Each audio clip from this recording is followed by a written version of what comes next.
a estratégia dos últimos anos que os Estados Unidos têm adotado para combater a política industrial chinesa, que aí no caso a caso, ela não está sendo eficiente. Né? Assim, quando a gente vai partir para um confronto numa OMC, alguma OCDE da vida, o dano já está feito. A China já ganhou aquele mercado, ela já destruiu as empresas americanas, e qualquer tipo de premiação que você consiga a partir dali, você não vai ter o benefício na íntegra, né? Então a ideia do estudo é um pouco assim, como é que a gente consegue se antecipar em termos de o que eles estão fazendo, o que eles estão gastando, como é que a gente já consegue de partida tentar algum tipo de manifestação ou de contra-ataque interno mesmo, né? O que a gente pode fazer para tentar alcançar a China.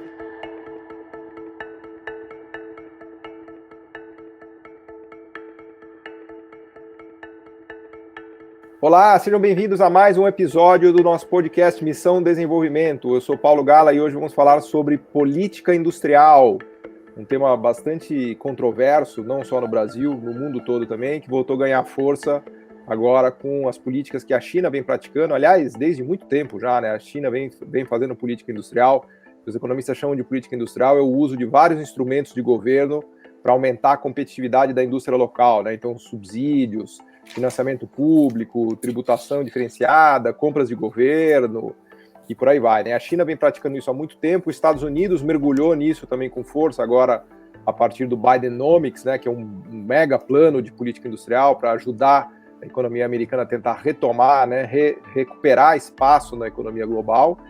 E a motivação principal do nosso podcast, do nosso programa de hoje, é um estudo que foi lançado recentemente pelo Congresso americano por um órgão bipartite, portanto, bastante isento, né, composto tanto por democratas quanto por republicanos, que tem o título Red Ink, que faz uma análise aprofundada das políticas industriais da China, que a China vem usando nos últimos anos, e claro, os Estados Unidos está preocupado com isso porque eles estão perdendo terreno, né, na economia mundial, então eles estão lá investigando, né, vejam que interessante, o Congresso americano, ele lança a mão de um documento de investigação para entender que políticas são essas que os chineses estão fazendo, né, que Red Ink, tinta vermelha é essa, que os chineses estão usando, que está provocando grande sucesso da economia chinesa, inclusive ultrapassando os Estados Unidos em várias searas. Mas para a gente é muito interessante porque é um estudo completo que traz também avaliações sobre a política industrial da Coreia, da Alemanha, do próprio Brasil, dos Estados Unidos. Então, a gente aprende ali no estudo que o Brasil, das 7 nações utilizadas, e há todo um cuidado, né, de harmonização, de como comparar, né, porque não é trivial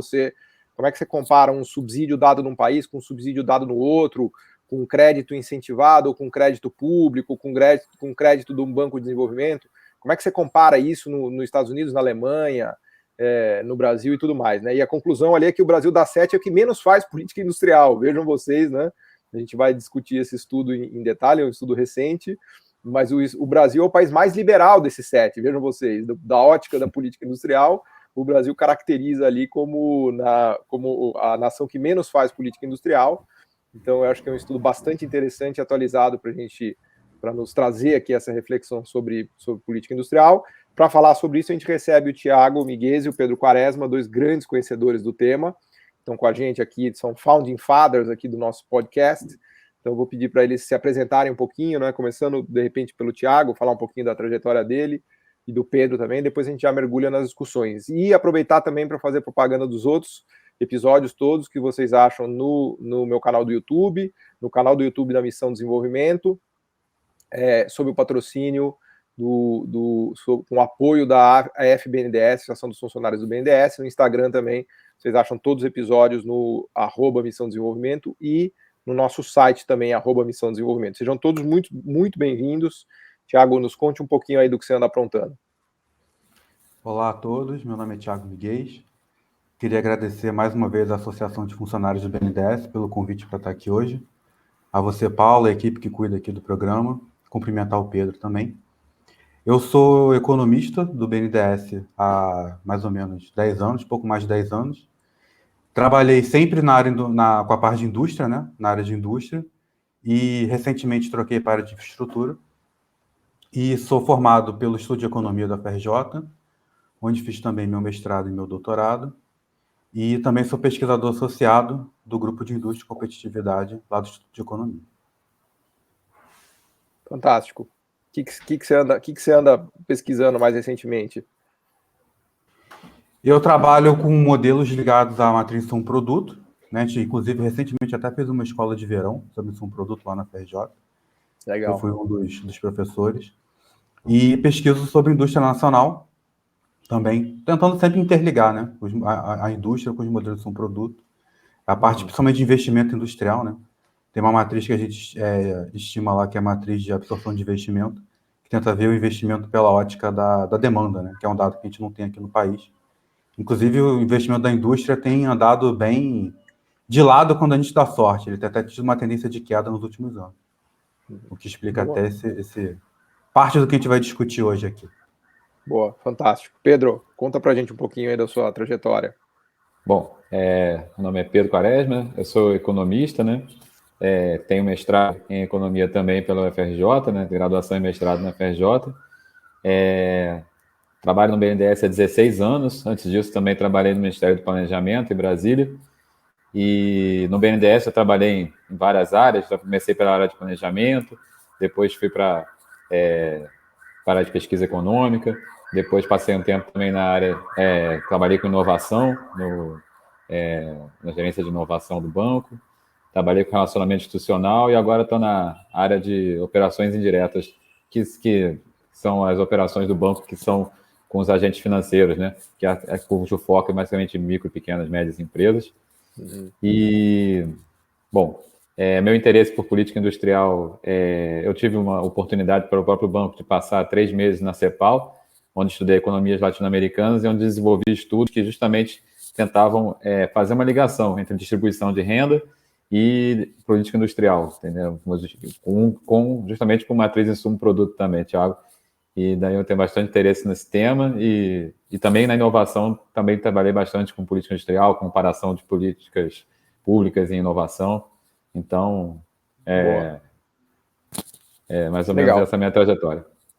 Eu sempre aprendi que política industrial era algo que um país pobre em desenvolvimento deveria fazer para tentar alcançar a fronteira tecnológica, né, para fazer o que a gente chama de catch-up, né, países como a da África, países africanos, da América Latina, Brasil, os asiáticos, né, eles sempre lançaram mão de política industrial para tentar recuperar ou para tentar ganhar um espaço que eles nunca tiveram em termos de domínio tecnológico quando comparado aos países ricos. O problema é que quando a gente olha os ricos fazendo política industrial, como a Alemanha, Coreia do Sul, Estados Unidos e agora a China, né, que já é a segunda maior economia do mundo, aí que realmente dá um nó na cabeça, porque para pensar, se mesmo fazendo política industrial a gente não conseguir alcançá-los, com eles fazendo política industrial, com o tamanho de economia que eles já têm, aí que vai ficar praticamente impossível, né? Então, esse estudo que a gente vai trazer à tona aqui, que a gente vai usar como tema para a nossa discussão, ele é muito ilustrativo desse ponto de vista, né? Eu sempre gostei da metáfora do campo de futebol inclinado, né?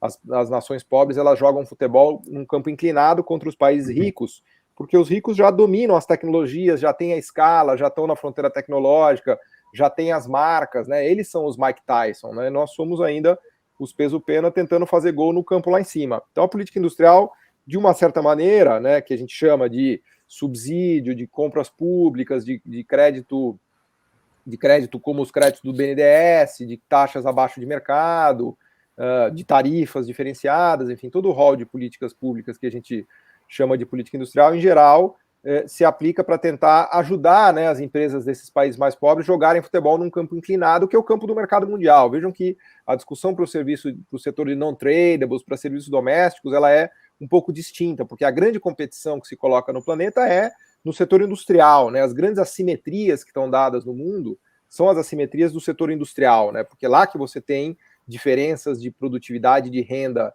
entre empresas e países que são gigantescas, né? Não é no cabeleireiro, no restaurante, ou na farmácia ou no supermercado, né? Bom, quando eu olho um estudo desse, eu fico ao mesmo tempo chocado e desesperado, né? Porque eu vejo que o Brasil, com o seu coitado PIB de 2 trilhões de dólares, investe 0,5% do PIB em política industrial, segundo a análise do Congresso americano, que é dinheiro de pinga, enquanto que a China, com seu PIB de 15 trilhões de dólares, investe 1,5% do PIB em política industrial, e os Estados Unidos, com seu PIB de 20 trilhões de dólares, investe mais que o Brasil, investe meio. Quando você olha isso aplicado aos números absolutos, nós estamos falando de 200 bi de dólares ou mais colocados nas empresas americanas e chinesas para, vejam vocês, competir com as empresas brasileiras, né? Então, qual é a chance, né? Me faz lembrar do sem querer me alongar, me faz lembrar do discurso do Bush, quando eles aprovaram o CAFTA, né, que era o Central American Free Trade Agreements, né, que eles zeraram todas as alíquotas nos moldes do NAFTA, né, para competir, uma abertura comercial da América Central, né, e o discurso do Bush era de dizer que finalmente as empresas americanas estariam em igualdade de competição com as empresas da América Central, né? Ele só esqueceu de dizer que não existe empresa da América Central, né? Então não tem nem igualdade de competição. Mas enfim, eu queria só, né, manifestar aqui na abertura esse meu choque, né? Choque ao mesmo tempo é sabido já, até porque ali não tem nem a verba militar americana, que se a gente colocar os 800 bilhões de dólares do Pentágono, esse 0,5% vai para o espaço. Mas enfim, eu queria ouvir a primeira reação de vocês, começando pelo Thiago, depois pelo Pedro, do trabalho, enfim, fiquem à vontade para falar o que vocês acharem mais legal. O legal do estudo, como você falou, é que ele é financiado pelo Departamento de Estado dos Estados Unidos, né? Então, assim, ele já coloca bem claro como que a política industrial ela tem um caráter geopolítico, né? O objetivo, no fundo, é você tentar criar uma metodologia que você consiga averiguar quanto que os principais concorrentes ou rivais dos Estados Unidos estão gastando em política industrial, quanto os Estados Unidos têm gastado, e se isso é suficiente para você conseguir seguir na frente, na fronteira aí tecnológica e, obviamente, também militar, né? Em algum momento do estudo, eles até colocam a parte dos gastos militares, das compras públicas, que, obviamente, é muito difícil de você conseguir mensurar com dados disponíveis, né? Porque, por definição, você não vai sair dizendo quanto você gasta em armas, quanto você gasta em P&D para novas armas. Mas, assim, é muito dizendo que, assim, olha, a estratégia dos últimos anos que os Estados Unidos têm adotado para combater a política industrial chinesa, que aí, no caso a caso, ela não está sendo eficiente, né? Assim, quando a gente vai partir para um confronto numa OMC, alguma OCDE da vida, o dano já está feito. A China já ganhou aquele mercado, ela já destruiu as empresas americanas, e qualquer tipo de premiação que você consiga a partir dali, você não vai ter o benefício na íntegra, né?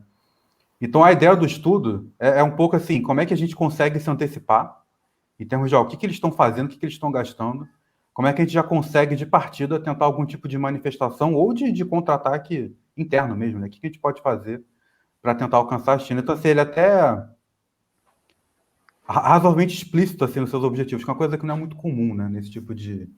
Assim, a geopolítica ela está sempre ali meio por debaixo dos panos e tal, e aqui, na verdade, está bem explícito ali. Então, essa foi a primeira coisa que me chamou a atenção, quer dizer, o estudo ele é um começo de um instrumento mesmo de contestação política internacional dentro da arena de confronto aí. Estados Unidos e China, que tem sido o grande confronto dos últimos anos, né? Na área econômica. Na área militar, não nas vias de fato, mas certamente na tecnologia militar e na demonstração de poder, né? Eu não sei qual foi a impressão do Pedro nesse sentido. Até antes de passar para o Pedro, é interessante lembrar que o Trump ele já tinha meio que rasgado a fantasia, né? Porque ele já começou direto já com tarifas, com a chamada guerra comercial, e eles avançaram até para um tipo de um vandalismo comercial, né? As sanções à Huawei, por exemplo, esses bans que eles fizeram é algo absolutamente contra qualquer coisa que se estude ou que se tenha como razoável na prática do comércio, né? Então os americanos eles estão já rasgando a fantasia faz tempo já, né? Eles estão apanhando dos chineses há mais de uma década, e esse estudo é mais um capítulo, né, dessa história, né, Pedro? Então, e aí nesse campo que o Thiago muito bem abordou, né, uma coisa muito interessante que acho que essa revelação da importância da política industrial e dessa questão geopolítica que aparece, né, eu situaria começando a falar da própria, na questão geopolítica, a China enquanto uma civilização, né, como muitos geopolíticos estudiosos de relações internacionais colocam, né, uma China, uma civilização milenar, que já teve em vários momentos da história com grande participação econômica, né, e é contra isso que os Estados Unidos estão lutando. Se a gente pegar a história, né, na verdade a China está retomando, de certa forma, um papel que ela já teve no mundo em relação à importância econômica, né? Tudo que está acontecendo agora, de certa forma, é uma retomada, quando a gente pensa numa longa duração, né? É uma retomada desse sentido, né? E o que é interessante, situando um pouco mais agora, não tanto na longa duração, mas mais no tempos atuais, é que a China começa a fazer esse tipo de políticas bastante ousadas. Agora, no 14º plano quinquenal, ela explicita a intenção da China de liderança mundial, inclusive geopolítica, e ela coloca-se num momento em que a renda per capita da China, o próprio estudo mostra isso, ainda está em tipo 20% da renda per capita dos Estados Unidos, apesar do PIB da chinês estar praticamente alcançando os Estados Unidos, dependendo da metodologia, em paridade de poder de compra até já ultrapassou, né? E o que surpreende é que nós estamos em anos, né? Nós estamos muito acostumados, né, ao ideário liberal, de ausência do Estado, de ausência de intervenção estatal, e o que está se mostrando com esse estudo, né, com essa iniciativa do Congresso americano e com as próprias iniciativas que a China tem feito, é da importância do Estado e de não esconder essa importância do Estado, né? E de certa forma, e no caso da China é muito mais explícito, porque eles atuam de formas, até porque eles não estão presos a esse ideário liberal, a esse receituário todo do consenso de Washington, porque afinal eles estão em outra lógica, né, como a gente até foi abordado em outros podcasts aqui sobre a economia chinesa, eles estão em uma lógica extremamente específica do socialismo do século XXI, como diz o Elias Jabbour, etc. Então, eles não estão presos a esse ideário e conseguem fazer subsídios fiscais diretos a empresas, conseguem fazer crédito subsidiado, o que no Ocidente, né, é sempre tratado com muitas reservas, com muitos dedos, de fazer crédito subsidiado, tratado como se fosse alguma coisa prejudicial. Né? Prejudicial ao próprio funcionamento econômico, e não é o que a gente enxerga. O que a gente enxerga na China são há 40 anos, desde as reformas de Deng Xiaoping, um crescimento avassalador da economia, um aumento da entrada em setores tecnológicos não pensados antes, a China em 40 anos, e se beneficiando, fazendo políticas cambiais extremamente de desvalorização do câmbio e com muita contestação do Ocidente e com muita tranquilidade de manter essas políticas, né? Então, essa estabilidade política, que também tem a ver com a própria atuação do Partido Comunista Chinês e tal, então todo o regime político, tudo isso tem que ser inserido num contexto talvez também geopolítico, né? Por isso que eu comecei a falar da civilização e tal, que acaba que o grande jogo que os Estados Unidos também estão dentro desse momento em que eles reinaram e acreditavam no fim da história na época lá é uma disputa de civilizações, né? No final das contas, né? Acaba sendo uma ponta do iceberg dessa disputa, eu acho. É bem curioso como a gente observa assim, a trajetória dos outros países asiáticos que tiveram, né, como o Carlos de Medeiros lá da FRJ gosta de chamar do desenvolvimento a convite, quando a gente pega ali o Japão, a Coreia do Sul, tem uma diferença de chegada em relação à China, que é o seguinte: o Japão e a Coreia do Sul seguiram o mesmo ritual que a China foi seguindo. Início de industrialização com indústrias leves, muito capital internacional, então empresas de multinacionais. Só que na entrada teve uma diferença. A China ela forçava, em boa parte, que as empresas fossem joint ventures com empresas chinesas, com capital chinês. Isso. Então já tinha uma ideia ali de você não só fazer um catch-up tecnológico e produtivo, mas de você diminuir essa dependência do capital estrangeiro, da própria posse, da posse dessas empresas, dessa tecnologia. E o que a gente observa agora é a chegada dessa estratégia pensada lá atrás, que é a China saindo de uma estratégia de catch-up para uma estratégia de empurrar a fronteira tecnológica. Então, assim, agora, quando a gente começa a observar alguns setores do próprio plano quinquenal atual chinês, é que assim, a ideia agora é empurrar a fronteira. A gente é que vai liderar. Então, a gente é que vai dar padrão tecnológico, a gente é que vai dizer o que as pessoas vão consumir. Não vai ser mais um padrão dado pelo Ocidente. A gente agora está atrás em determinar esses padrões. Que é e, obviamente, ainda vai implicar em questões de zonas de influência, de contestação de zonas de influência, que o caso da Huawei é perfeito, que o Paulo citou. Quando os Estados Unidos ele começa a usar a zona de influência dele para bloquear o acesso da Huawei aos mercados em que ele tem influência. Então você já começa uma disputa ali, essa mistura econômica de política internacional, de olha, esse mercado é meu e você não toca, não vem aqui que eu vou proibir que o pessoal daqui compre. Então você já começa assim, que é uma coisa que você não via com essas outras nações, que são de fato mais parceiras, né? É uma concorrência ali, um competition, digamos assim, né? Uma cooperação com competição. O caso da China já está se tornando assim uma boca de jacaré, essa estratégia. Eles estão tentando realmente seguir o seu caminho. Assim. O caso da Huawei é emblemático até, porque, na verdade, vejam a história da Huawei. Ela é uma empresa que foi fundada por um membro do partido, do exército do Partido Comunista, para fazer telecom para o governo chinês. Então, era uma empresa de telecom para fazer, basicamente, e ali a gente está falando de questões delicadas e estratégicas, né? Porque você faz torres de telecom, para veicular dados de exército. Então não é algo trivial que você quer, você não vai querer que as empresas do Ocidente façam isso para você. Aliás, foi curioso perceber que o Trump se deu conta de que estava acontecendo o contrário, porque as torres da Huawei já estavam justamente tomando os Estados Unidos. Toda a parte de satélite, de telecom do agro americano estava muito dependente da própria Huawei, né? Depois começou a ter aqueles escândalos de chips e de placas, né, que supostamente vinham da China monitorando o tráfego de dados e o salto no 5G, mas enfim, só para destacar que é um setor extremamente delicado, e a Huawei ela é filha, né, do exército comunista, do Partido Comunista, e ela é filha de uma quantidade de dinheiro sem fim do governo chinês, né, tanto na constituição da empresa como empresa, até no avanço que a gente tem hoje, né. Hoje a empresa que está na fronteira do 5G, ela tem mais de 70% das patentes de 5G do mundo, ela é o grande líder, né, de produtor de equipamento 5G, e ela está no páreo para botar o que vocês falaram, o padrão global do 5G. Está brigando ali com a Nokia, com a Ericsson, que também são dois casos interessantes de empresas nórdicas também que tiveram muito dinheiro público, muita política industrial dos finlandeses e dos suecos, né? Mas os Estados Unidos se deu conta que ele estava perdendo essa corrida aí do 5G e apelou, né? Apelou com aquelas sanções e tudo mais enfim, que a gente tem visto em relação ao Huawei. Mas eu te interrompi, Pedro, você ia fazer aí Eu ia completar uma coisa que o Thiago falou que é também interessante quando comparou com os outros países asiáticos, né? Aí um ponto, né? Tem as reformas de Deng Xiaoping, né? Que eu acho esse ponto bastante interessante, que já incentivavam joint ventures, etc. E quando vem a crise asiática em 97, 98, né?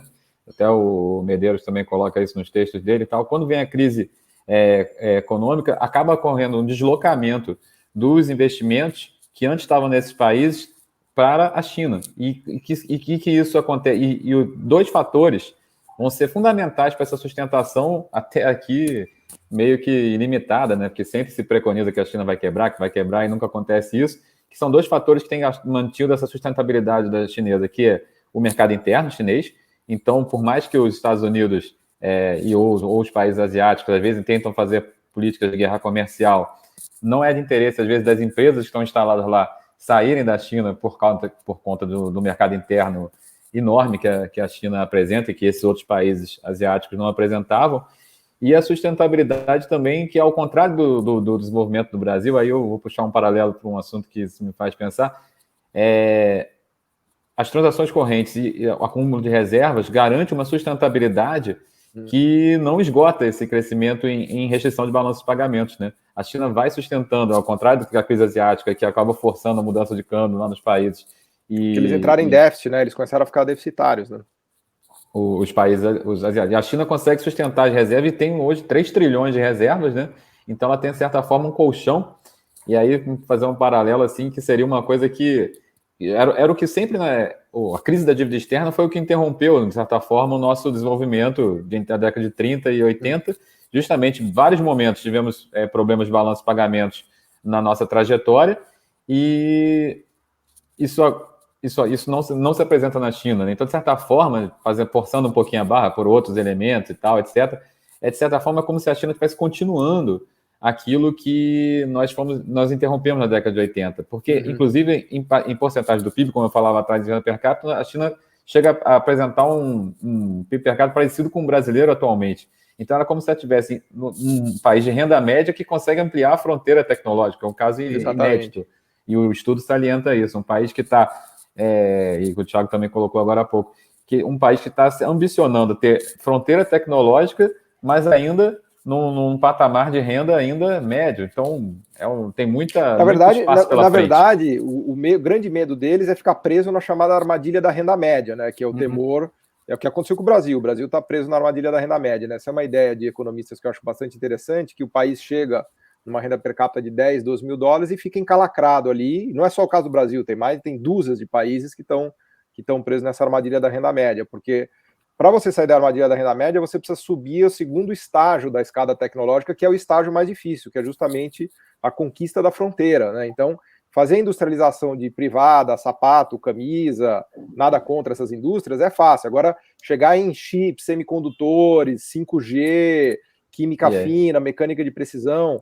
Aí é que está o grande desafio, né, Pedro? E é isso que eles estão conseguindo, e de certa forma é muito interessante, porque se a gente resgatar o que o Celso Furtado falava, né, puxando a sardinha de novo aí para o lado da CEPAL, justamente os países tinham que autonomizar o progresso técnico, não ficar dependente de tecnologias estrangeiras, conseguir internalizar o setor de bens de capital, como dizia muito a Conceição Tavares também, na substituição de importações.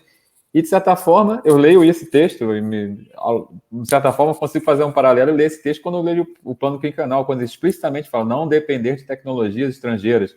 Então, talvez o pulo do gato para sair dessa armadilha da renda média que o Paulo estava colocando é justamente investir em inovação, ou seja, como Elias Jabbour disse no outro programa também, é trazer o Schumpeter, né? Trazer a inovação para dentro do socialismo, de certa forma. Agora, voltando aqui, um tema que eu não queria perder para a gente falar, que aparece no estudo e que também me chamou a atenção, são as outras nações ricas, o quanto tem gasto também em política industrial, né? Porque você vê ali Japão, França, Alemanha, Coreia do Sul. Então, essa guerra tecnológica China e Estados Unidos acabou desencadeando meio que um salve-se quem puder, né? O próprio Reino Unido também, não vi ali no estudo, mas são países que estão colocando muito dinheiro em política industrial para tentar reinserir suas indústrias de maneira competitiva na economia global. Eles estão morrendo de medo de ser engolidos pela China, né? Isso se aplica muito para a Coreia, principalmente para o Japão e para a Alemanha, né? Então eu queria ouvir um pouco de vocês sobre isso, e o Brasil, né? Porque o Brasil vai na contramão totalmente, com o menor gasto de política industrial ali nesse estudo do Congresso americano, em sétimo, sendo o país mais atrasado de todos, né, do ponto de vista tecnológico, nesse comparativo, e, portanto, enfrentando uma competição completamente desigual, né? Como é que a gente vai bater o Mike Tyson, né? Como é que fica a nossa situação, né, nesse campo de futebol inclinado? Como é que a gente vai ganhar esse jogo se a gente sequer pode usar as armas que a gente poderia e que eles estão usando? Porque uma coisa é você falar, não, ninguém está fazendo política industrial, o comércio global está sendo jogado num campo neutro e tudo bem, vença o melhor. Primeiro que já não é isso, porque já tem uma assimetria de partida, com as multinacionais com uma vantagem absurda em relação aos emergentes, né? Só que além dessa desvantagem do tamanho das multinacionais, também tem o uso de política industrial das nações ricas, né? Então, como é que fica essa história? Como é que a gente... Quem poderá nos salvar? Assim, a emergência da indústria 4.0, como fala assim, né, dessas iniciativas de manufatura avançada, elas trouxeram para o tabuleiro uma série de novas aplicações mais diversificadas e mais horizontais, vamos chamar assim, de uma série de plataformas tecnológicas, né? Em que a indústria 4.0, a manufatura avançada, ela é um grande guarda-chuva. E a própria ascensão da China, tornando a ideia de que ela é a oficina do mundo, né, fez com que esse processo de offshoring fosse, né, que é a saída de empresas dos países, né, onde, digamos assim, o capital era o dono, para só a produção ser deslocada para países, né, mais competitivos, como a China ou outros países asiáticos, aparentemente foi entendido como algo excessivo, né?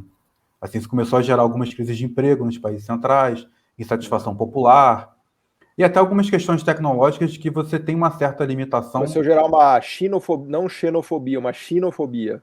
Uma xenofobia, exatamente. E assim, até que ponto também você está separado, você está muito apartado da produção, isso não atrapalha o seu próprio desenvolvimento tecnológico, né? Então, assim, existe um certo ganho em algumas proximidades. O Vale do Silício está sofrendo muito com isso, porque as fábricas do Vale do Silício foram para Tianjin, e Tianjin agora está dominando coisas do Vale do Silício. Um belo exemplo. Fora a chance de você perder o controle produtivo e tecnológico do que você faz, né? Ainda tem esse ponto. Mas essa insatisfação e essa ascensão da China e essas novas plataformas, e a própria ideia assim, eu tenho que mostrar que estou fazendo alguma coisa, fez com que essa política industrial explícita, né, porque a implícita nunca deixou de existir, mas a explícita, que é você anunciar programas, então a França tem o França 2030, a China tem o Made in China 2025, os Estados Unidos têm o guarda-chuva aí do Biden Economics, a Alemanha tem a High-Tech Strategy. Você virou uma arma geopolítica, né? Olha, eu vou fazer alguma marca, coisa... né? Tem nome e sobrenome, né? O Japão também apresentou. Exatamente. A política industrial voltou a ter marca, voltou a ter um branding lá. Cada um põe o seu carimbo, que tem um caráter interno e externo. Interno que você mostra para a população que você está tomando alguma atitude em relação a a esse crescimento da China, essa perda de empregos que você teve. E, obviamente, que também para as empresas funciona como, olha, eu vou dar aqui prioridades para esses setores, então vocês podem investir, que eu vou dar aqui uma série de garantias para vocês. Subsídios, subsídio direto, subsídio à pesquisa e desenvolvimento, formação de capital humano, enfim. O que for necessário, dependendo do setor que você quer apoiar. E são bilhões e bilhões de dólares e euros que têm sido colocados, né? Alguns são mais óbvios, o semicondutor, ele está aí na esteira, né? Por toda a crise que a gente teve durante a pandemia. O setor de saúde, pela mesma razão, né? Particularmente a parte de equipamentos médicos, né? Que é muito intensivo em tecnologia, todos esses aparelhos de exame, detecção de doenças, tudo isso, né? Desenvolvimento de remédios. E, do ponto de vista do bem de consumo, obviamente o carro elétrico hoje é o grande chamariz, né? Ele está aí com uma grande fronteira em que você ainda dá o branding do brand, né? Você tem a marca da política industrial nos veículos, né? A Volkswagen com o seu Volkswagen VWE, a China também com as suas marcas e assim por diante. Eu adoro aquela empresa chinesa que chama Great Wall Motors, só chinês para fazer isso, né? Os carros da muralha. Uhum. E é um sucesso essa empresa aí. Mas vai lá, fala, Pedro. Então, e sobre o que vocês estão falando, eu pensei aqui, o que deve também motivar essa reação do Ocidente, dos países avançados, de retomarem a política industrial, também desde a crise de 2008, a crise financeira de 2008, 2009, eu vejo que o Ocidente, os Estados Unidos e a Europa, depois teve a crise do euro em 2011 e tal, ficam tentando procurar alguma forma de tentar retomar algum crescimento econômico de forma sustentada, e não tem tido muito sucesso desde 2008, 2009, né?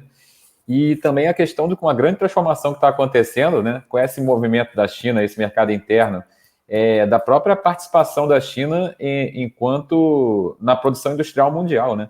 Que à medida que a China foi avançando nesse processo, o processo chegou a alcançar agora a liderança, então, ou seja, 30% da produção industrial do mundo hoje está na China, né? Então esse fator também, eu acho que também é um fator que causa essa reação, essa desindustrialização, né? Que tanto se fala, e isso é uma coisa bastante interessante também, que talvez tenha a ver com esse mundo cada vez mais sinocêntrico, mas que a China, ela explicita que ela quer continuar esse processo, mas mantendo a participação da indústria num nível elevado na própria economia chinesa e também em relação, por consequente, na mundial.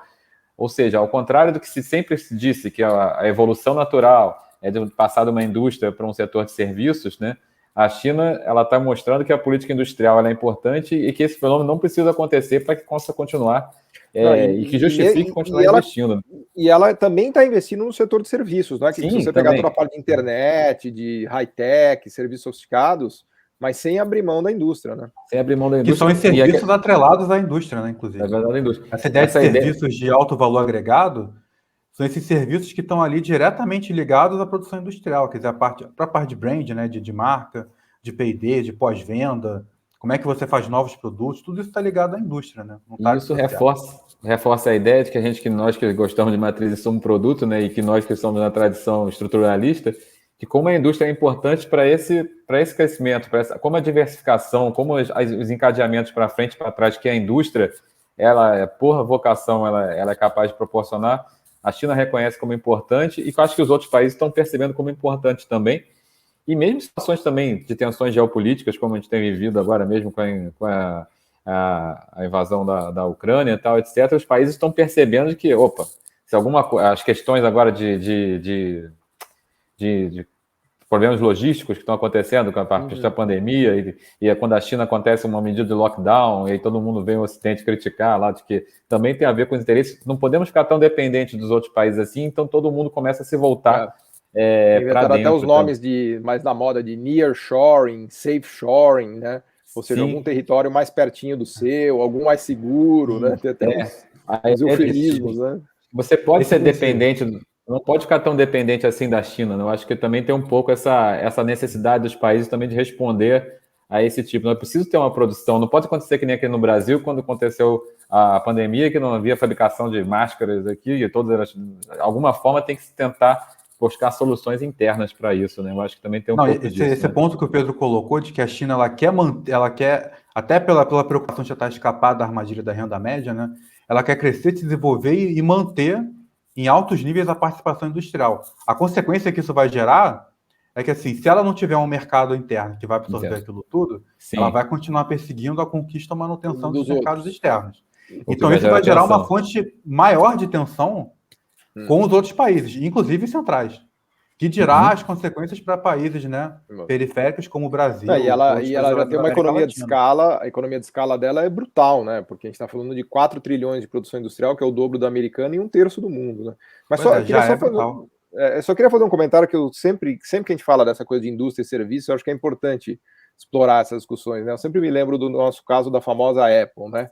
Com o nosso querido iPhone, ou se quiserem também o Galaxy, a Samsung, né? A gente não sabe hoje se a Apple ou a Samsung é uma empresa plenamente industrial, porque ela já migrou também para uma empresa de serviços. Então, eu acho que essas empresas de smartphones são um belo exemplo do que é essa imbricação entre serviço sofisticado e tech, e indústria e manufatura, porque a Apple, ela parte dos iPhones são produzidos na China, lá pela Foxconn, mas ela tem todo o design, o software, todo o serviço que você contrata da Apple, então, e a China já vai por esse caminho também. Se a gente pegar a Huawei, a Oppo, a Vivo, a Xiaomi, né, que eu também sou fã, eu tenho um iPhone, mas eu uso o reloginho do Xiaomi para falar se eu estou dormindo bem ou não, né? Então ele já tem todo um software que te diz como tá as suas horas de sono. Então os caras, né, inclusive a Xiaomi já se diversificou para fazer carros também, então precisa tomar cuidado com essa ideia de que o futuro é serviços e que a indústria não tem mais papel. Na verdade, o serviço sofisticado ele vai muito imbricado com a indústria. E quem abre mão de indústria, quem não desenvolve a indústria high-tech, dificilmente chega nos serviços high-tech, né? Porque do jeito que se coloca, parece que você vai dar um salto da agricultura para os serviços sofisticados, né? Não o serviço da padaria, do supermercado, do cabeleireiro. Mas eu estou ficando na agonia aqui, que a gente já chegou nos 40 minutos, e a gente precisa fazer umas palavras aqui de takeaway, para levar para casa. Então eu queria pedir para vocês mensagens aqui que a gente levaria para casa dessa discussão de política industrial, de China, de Estados Unidos, dos ricos, da situação brasileira, e usando esse texto aí do Congresso americano, que a gente vai deixar aqui como referência para todo mundo que quiser ler, né? O que a gente leva para casa? Tiago, quais são eu vou resgatar aqui o texto, né? Vamos começar com o texto e terminar com o texto. Como o texto fala do Brasil e dá os números para o Brasil, é legal se o texto ele fala o tempo todo, olha, a gente fez um esforço enorme para tentar mensurar os gastos com política industrial. Temos plena noção de que o que está aqui está subestimado, tá? Para todos os países, não só para a China. A gente não teve condição de harmonizar. Eles corretamente, né, do ponto de vista metodológico, priorizam a harmonização. Então, assim, dados que eles não conseguiam comparar entre os países, eles preferiram não usar. Então, isso acarreta que acaba que todos os dados aqui estão um pouquinho subestimados. Só que, assim, a ordem de grandeza e a distância entre os países parece estar muito bem colocada. E acho que essa é a mensagem legal que o texto traz. Então, se por um lado a China, lá no texto, gasta 1,7% do PIB, né, o que equivale a 240 bilhões de dólares com política industrial, o Brasil está gastando só 0,3%, o que equivale aqui na minha cola a 11 bilhões. Não, é 200 bi os Estados Unidos, a China dá mais de 200 bi de dólar, não? Tem uma paridade de poder de compra. Certo. Paridade de poder de compra está 350 bilhões. A China. 350 bilhões de dólares a China. 350 bilhões, usando o PPP. E aí o segundo maior Estados Unidos... Vamos repetir o número, porque é dramático. São 350 bilhões de dólares em política industrial. Eu estou com a cola aqui, ó. China 200 bilhões de dólares de política industrial nos Estados Unidos, 350 bilhões na China. E o Brasil? Brasil, 11. 11 bilhões.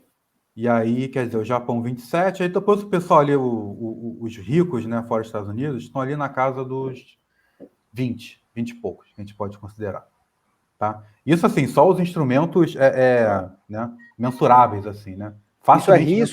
Isso é risco tomado pelos governos para ajudar o setor empresarial, o setor industrial. É literalmente risco no balanço, risco no orçamento. Risco o custo direto, exatamente, o custo direto. E aí uma coisa também que o estudo traz que é legal, que eu acho que dá uma lição para a gente, é que ele vai elencando o tipo de instrumento, né? Então você tem apoio a P&D, você tem investimento direto, você tem subsídios diretos, e você tem, inclusive, né, agora para puxar aqui a sardinha minha do Pedro, o uso de banco de desenvolvimento. Né? Então é claro que assim, o tipo de instrumento que você vai usar, ele está muito ligado ao espaço político que você tem, o que na China é total, então por isso que ela usa todos os instrumentos. Né? Nos outros países você tem uma limitação um pouquinho maior, mas, por exemplo, a Alemanha e o Japão são dois países que usam muito os seus bancos de desenvolvimento. como forma de você conseguir instrumentalizar a política industrial. O Brasil também é um caso que ele coloca. Certamente a tradição do BNDES... Não fosse o BNDES, esse número nosso aí teria ido para quase zero. Até porque é um dos mais fáceis de mensurar, dada a transparência que o BNDES tem. Sim. Que é referência internacional, vale mencionar aqui. Em transparência. Então, então assim, o que se criou aqui, a sua história vai permitindo você colocar os instrumentos, né, melhores possíveis. Então, acho que assim, vale muito a gente avaliar aqui no Brasil, eu acho que esse é o ponto, não só o quanto está se gastando, mas o que de instrumento está sobrando para a gente conseguir executar a política industrial, ou qualquer outra política pública, né? O que a gente tem colocado de amarra, o que a gente tem colocado de restrição, para que o governo que esteja em questão, que queira fazer alguma política, ele consegue. Qual é o grau de liberdade que existe hoje? O que a gente tem visto é que ao redor do mundo esse grau de liberdade ele tem aumentado, por isso os gastos têm aumentado também, e o Brasil está exatamente no sentido inverso. A gente tem restringido instrumentos, tornado os instrumentos mais caros quando eles não são extintos, né? No momento que os países centrais estão aumentando. Então, assim, qual é a consequência que a gente vai ter? Sem a menor dúvida, é o ampliamento do gap tecnológico e do gap produtivo. Não só a gente vai produzir menos, como vai produzir talvez produtos de mais baixa qualidade, mais baixa tecnologia, e vai ter mais dificuldade para conseguir chegar na fronteira tecnológica, quiçá chegar no nível da China, que está conseguindo expandir a fronteira em algumas frentes. Isso mesmo em alguns setores onde o Brasil tem alguma primazia, como o setor agrícola, o setor de mineração. Quer dizer, qual é a consequência agora, por exemplo, da Petrobras, né, que foi o nosso programa anterior? Que, aliás, é a empresa brasileira que mais investe em P&D, né? Pois é. Será que e aí, vai continuar sendo frente aos seus concorrentes internacionais? Frente ao que o país precisa? O que essa mudança de política e a recente iniciativa de privatização vai acarretar? Então, assim, essas são questões que eu queria até terminar o programa mais com questões do que com soluções. Já que eu acho que é um ano de reflexão que a gente tem que fazer, que é um ano, né, que leva ao debate, naturalmente, eu acho que são as questões que a gente tem que se colocar. Qual é o país que a gente quer, qual é o tipo de produção que a gente quer, como a gente quer se inserir internacionalmente. Quer dizer, o potencial do Brasil, ele realmente está dado pelas suas dotações naturais? Não parece o caso, não é o caso historicamente, né? Então, eu acho que essas são as colocações que eu queria deixar aqui. Boa, Thiago. Pedro? Então, na mesma linha, seguindo aí que o Thiago colocou, eu vejo a partir do estudo, assim, bastante exemplos para o Brasil, né?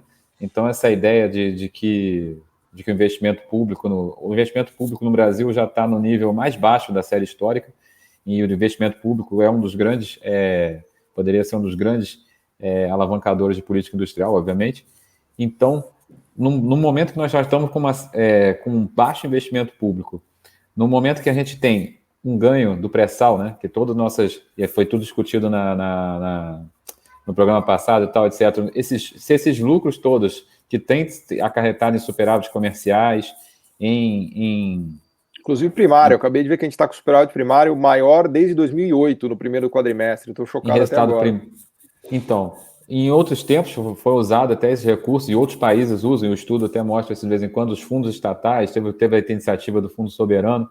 Se esses recursos poderiam ser usados, a exemplo da China, que justamente a tranquilidade em balanços de pagamentos permitiu alavancar esse processo, hoje nós temos um cenário mundial em que os países estão fazendo política industrial. Então, o exemplo Brasil de dizer, e como bem colocou o Paulo no início do programa, nós estamos no plano inclinado em situações de desvantagem, né? E nós poderíamos justamente usar esse exemplo para poder legitimar no Brasil o uso da política industrial, o aumento de recursos, e eu também acrescentaria também, a partir da experiência chinesa, tal qual foi mais ou menos, pegando 2.0 em relação ao nosso desenvolvimento nos anos lá de 30 a 80, a gente poderia fazer, seguindo o próprio exemplo da China, fazer joint ventures com empresas chinesas, poderia fazer atração de investimento chinês. Existem vários setores para poder, inclusive, até aprender com essa tecnologia. Então, acho que existe uma oportunidade, a partir das iniciativas que a China está liderando, ela tem interesse na América do Sul, ela tem interesse de investimentos, ela tem feito investimentos estrangeiros no país, inclusive. Então, aproveitar essas oportunidades para poder tirar a forma de poder tentar trazer o progresso técnico para o país e tirar essa ideia de que o gasto público é ineficiente, que a política industrial gera assim, alguma desvantagem, alguma pouca sustentabilidade no futuro, porque não é isso que o mundo está mostrando, e acho que é uma condição urgente para o país para retomar trajetória de crescimento, de retomar capacidade de oferta de produtos. Eu acho que tem muitas oportunidades que esse estudo mostra e que nós estamos subaproveitando potencialidades do país, inclusive em recursos naturais que a gente poderia estar desenvolvendo mais até tecnologicamente. Eu acho que isso é fundamental. Boa. E não é ser xenófobo ou anti-americano, anti qualquer coisa. É simplesmente entender que a nossa forma de inserção atual ela não é satisfatória. Né? E ela pode ser feita, obviamente, pode ser feita em parceria com empresas de fora, com outros países, não é esse o ponto. Não é que a gente quer se isolar para conseguir ser autônomo. É simplesmente buscar uma forma que seja mais produtiva e mais próspera, que é o que a gente não está observando hoje. É claro que isso requer um realinhamento internacional. É claro que isso requer... Basta ver a Tesla na China. Hoje a Tesla virou uma grande parceira da China. E aí ela está turbinando o ecossistema de carros elétricos das marcas chinesas, inclusive. Pois é, exatamente. É formas de integração, não se integrar. Isso não vai ser a solução. E um momento propício, porque inclusive nós estamos com uma trajetória que o pré-sal nos garante de uma certa estabilidade em superávites comerciais, o que, ao contrário do que foi na década de 30 e 80, a gente poderia sustentar um crescimento sem essa questão da restrição externa, e inclusive, como o Paulo, tem também restrições fiscais, o que geraria também um processo de arrecadação e todo aquele círculo virtuoso que a gente sabe que o desenvolvimento econômico vai gerando. Mesmo na parte agrícola, né? Assim, a China tem grande interesse na produção agrícola brasileira, já é o principal comprador brasileiro. Então, assim, já existe um canal de comunicação, né? Já existe forma de você conseguir iniciar uma forma de integração mais interessante. Em infraestrutura, por exemplo, né, Thiago? Fazer PPPs em infraestrutura, em indústria também, vários programas que poderiam ser feitos nessa linha, e seria fundamental, e o BNDES poderia atuar, sem sombra de dúvida, também nesse contexto. Boa, fantástico. Muito obrigado, Thiago, Pedro, acho que foi uma ótima discussão aqui. Fica o convite para todos lerem esse texto, que é um texto instigante, um texto atual, realista, da vida como ela é, do mundo como ele é, né? Eu acho que é importante no Brasil a gente recuperar, né, essas ideias e fazer essa reflexão, né?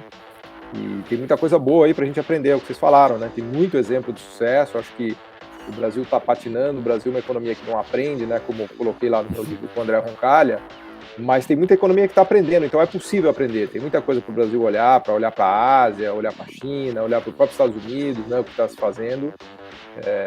A janela de oportunidade está aí, né? Então agradeço a presença de vocês aqui, foi ótimo, e fica o convite para vocês assistirem os outros programas lá no canal do Missão Desenvolvimento no YouTube, no meu canal, também no Instagram, no nosso site, e também ler esse texto, que é um texto muito, muito interessante. Obrigado, gente.